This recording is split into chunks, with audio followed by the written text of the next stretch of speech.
नमस्कार.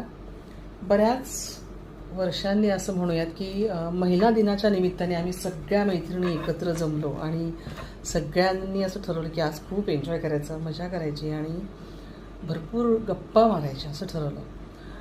पण प्रत्येकीचे सासू झाल्यानंतर सुद्धा किंवा आजी झाल्यानंतर किंवा मोकळेपणा मिळाल्यानंतर मुलं मोठी होऊन सुद्धा स्त्री मोकळी होत नाही. ते म्हणतात ना, म्हणजे आई रिटायर होत नाही, कधीच रिटायर होत नाही ती. म्हणजे ती तरुण असतानाही रिटायर होत नाही, ती म्हातारी झाल्यानंतरही रिटायर होत नाही, ती कधीच रिटायर होत नाही. म्हणजे तिला रिटायर केलं जातच नाही खरं सांगायचं म्हणजे. तर ते रिटायर ती स्वतःहून होत नाही की तिला कोणी करत नाही, हा वेगळाच मुद्दा आहे अजून. पण ती म्हणजे स्त्रीचा स्वभावच असा आहे ना की ती कशात ना कशात अडकतच राहते.